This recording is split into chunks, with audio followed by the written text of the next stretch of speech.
HYCU aiR came from. It's from how do we give you more value for something that you definitely have to protect, but you're also dealing with so many other challenges in your organization. Data protection is just one line item of the many challenges that you have today around identity governance, around drift, around DSPM. These are all major gaps in organizations today and major gaps that are not being filled in the mid market. And how do you use backup data to be able to accomplish that? And so what I'm going to show you here is just a quick view of how you're able to do that with HYCU aiR.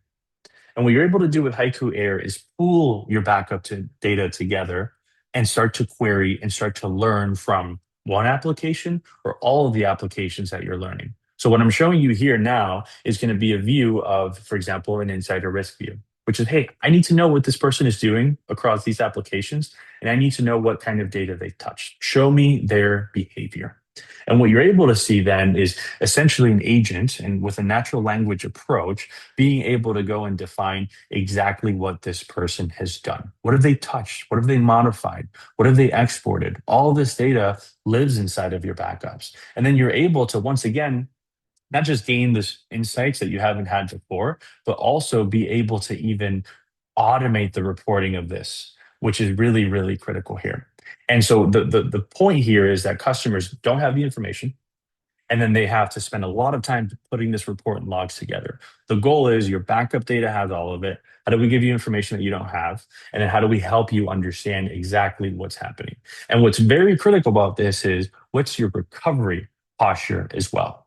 That is very, very critical. It's not just about saying, hey, something is wrong. It's about saying, hey, something's wrong. Here's what was affected. Here's the objects that you can immediately go and recover.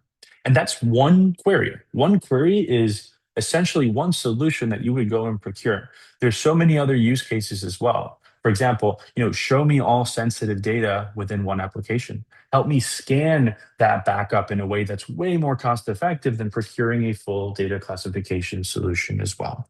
And so the point here is how do we leverage this backup data to deliver adjacencies across the space? And somebody asked a very important question. Who's your target market for this? Well, the real target market for this is, if you're a mid-market CIO, if you're an enterprise CIO, you're going to get different value from your backup data. And what you're seeing here is this template marketplace where only you know exactly what you want to find out inside of this backups, where you can create your own template, your own agent, and start to really understand how to be able to leverage data in GitHub, in Box, or across the scope. And what's important about this is what you in an enterprise want to find out might be explicit anomalies in an application. You have thousands of developers, you want to identify change rate, you want to identify agent behavior. These are things that you can do. In the mid-market, you might not have access to data classification, so you want to go and identify sensitive data. This applies and scales up and down to your organization, but then the nature of the queries that you're going to apply are going to be very, very different. And that's the point. When you allow natural language interaction with your backup, when you allow and uncover this flight recorder, this black box, and combine it with AI, you get an incredible amount of value to be able to get and glean more insights than just being able to recover.